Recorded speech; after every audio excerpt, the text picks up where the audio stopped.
très liés. Et aujourd'hui, on constate qu'il y a beaucoup d'intégrateurs, énormément d'intégrateurs qui non seulement utilisent des produits libres aujourd'hui vis-à-vis de leurs clients, mais qui en plus contribuent sur les communautés et ont un réel apport, alors que c'est des sociétés qui étaient purement commerciales il y a moins de 10 ans en fait. Donc il y a quand même un changement de mentalité.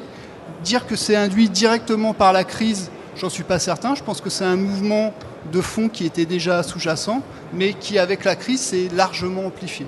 Et nous, on peut le voir comme un résultat, c'est-à-dire qu'en tant qu'hébergeur, on voit arriver de plus en plus d'intégrateurs qui intègrent du libre, qui participent, avec lesquels on a des réels échanges dans le cadre de projets, mais aussi sur les communautés. Donc ça, c'est un constat qu'on peut faire de visu.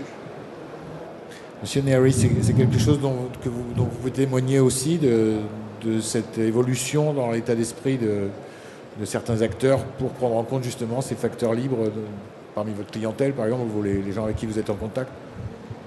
Pardon, j'ai pas trop bien compris la question. Je me demandais si vous pouviez confirmer un petit peu ce que disait Monsieur Thierry sur ce changement d'état d'esprit des jeunes sociétés ou sur la prise en compte justement de ces facteurs libres.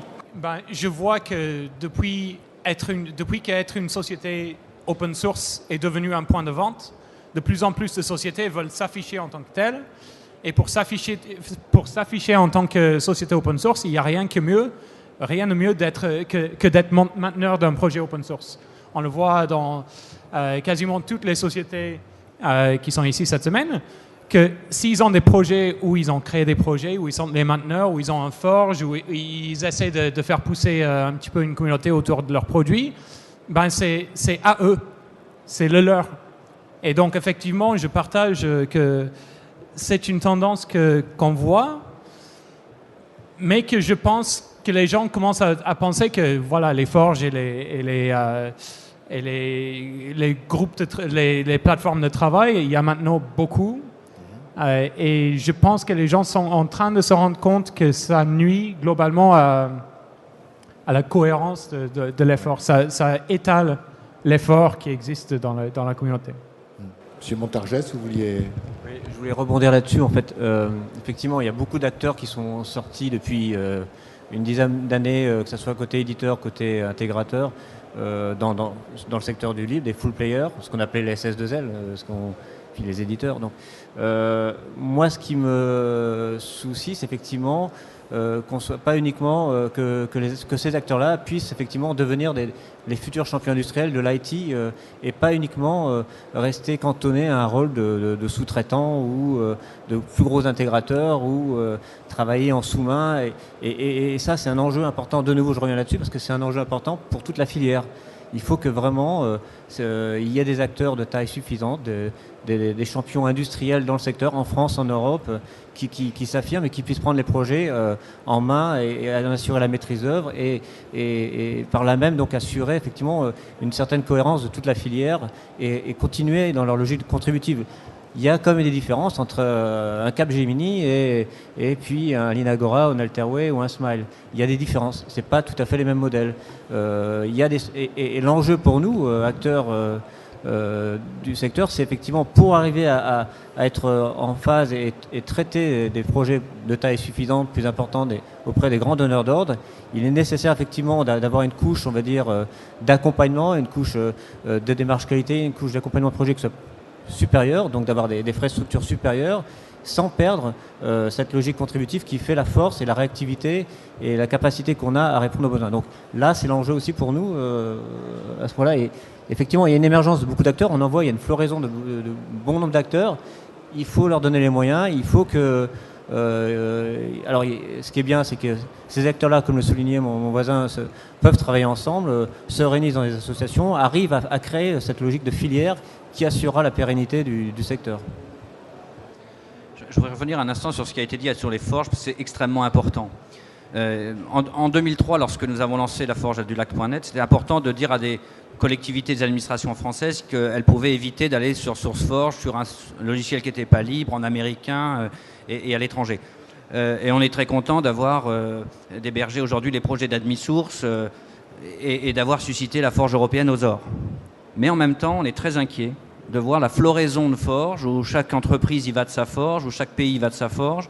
Il est temps de faire le mouvement inverse, c'est-à-dire de réunir ensemble les acteurs que sont les communautés d'utilisateurs qui ont leur forge, des communautés de prestataires qui ont leur forge industrielle, de réunir les forges des clients, des utilisateurs qui paient, que sont par exemple les forges publiques, de manière à avoir de véritables places de marché où les trois acteurs se rencontrent sur la forge. Parce que l'économie, c'est pas le commerce, ça commence par effectivement la pérennité et ça passe par la production. Et donc c'est, je crois que un signe de maturité de ce marché. Et s'il fallait relancer et investir dans quelque chose, ce serait là-dedans. Ce serait dans une véritable place de marché où on réunisse toutes les forges. Et ce serait peut-être le signe le plus important de cette maturité de ces communautés. Je voudrais poser quelques bases dans cette discussion pour qu'on soit tous d'accord sur les éléments de départ. Primo, la majorité des personnes qui travaillent dans des projets libres, ou en tout cas largement la majorité du travail qui est effectué dans des projets libres, est effectué par des salariés dans des entreprises et pas par des gens qui font ça le week-end, les étudiants, les professionnels qui font ça le soir, le week-end. Ceci dit, les motivations des gens qui font ça soit en tant qu'étudiants, soit le soir après le travail, ne sont pas du tout des motivations financières. Ce qu'ils demandent en général, c'est des problèmes intéressants sur lesquels ils peuvent travailler. Ils demandent une certaine quantité de confiance et il y a vraiment une économie de confiance, une économie de mérite qui est créée. Et donc, l'important pour ces gens-là, c'est de pouvoir avancer comme ils veulent et de pouvoir travailler. Donc, comme j'ai dit, je répète, d'avoir un environnement agréables dans lesquels ils peuvent travailler en communauté. Et donc, il s'agit de ça. Mais je répète que la majorité et la grande majorité du travail qui est fait dans la plupart des projets comme Apache, GNOME, le noyau Linux, est fait par des professionnels qui sont payés pour le faire. Ça ne veut pas dire que leur seule motivation, c'est l'argent. Mais il y a un deuxième point, il y a des études qui ont été faites. Si on a des motivations intrinsiques, qui ne sont pas des motivations financières, et on introduit l'argent dedans, en général, on a un contre-coup important, que la motivation intrinsique disparaît. Donc, il y a une étude assez célèbre qui a été faite dans les crèches en Suède, il me semble, où il y avait une crèche qui constatait qu'il y avait parfois des retards des parents pour récupérer les enfants. Alors, ils ont instauré un système d'amende, que si on arrivait en retard, on paye une amende. En disant, bon, déjà, il y a toutes les raisons qu'ils avaient avant, en plus, il y a une amende, une raison supplémentaire pour qu'ils arrivent à temps. Mais en fait, une fois qu'il y avait une amende, les gens ont commencé à faire un calcul de temps homme, justement, en disant, OK, il y a une amende de 5 €, donc finalement, je vais payer le crèche 5 €, donc une demi-heure. Donc, plutôt qu'arriver 5 minutes en retard parce que je sais qu'il y a les gens qui veulent partir, ils ont des enfants, etc., je le considère comme une transaction financière. Et donc, ils ont vu une dégradation importante de comportement. Et ils étaient tellement perturbés par cette dégradation de comportement qu'au bout de quelques mois, ils ont enlevé l'amende. Ils ont dit, OK, excusez-nous, on a fait une erreur. Ils ont enlevé l'amende. Le mal était fait. Les parents continuaient à arriver aussi en retard parce qu'ils avaient pris l'habitude maintenant d'avoir ce genre de relation commerciale avec un projet. Donc le truc, c'est que si on propose à un ingénieur qui fait, disons, 20 heures par semaine en tant que volontaire sur un projet du libre, si on lui propose une petite rémunération, un voyage ou quelque chose comme ça, s'il l'aperçoit comme une rémunération, il va voir est-ce que ça vaut le coup en termes de montant. Et ça peut avoir un effet négatif sur sa participation dans le projet par la suite. Je voudrais donner un autre exemple, parce que ce que vous dites est vrai à un instant T. Lorsqu'on fait évoluer le modèle dans le temps, les choses sont un peu moins vraies.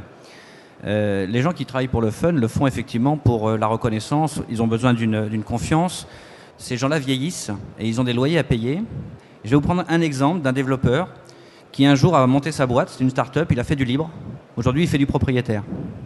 Pourquoi il fait du propriétaire? Parce qu'il s'est fait racheter sa roadmap, il s'est fait racheter par des entreprises qui ont mis du temps homme sur son projet et qui lui ont volé son projet.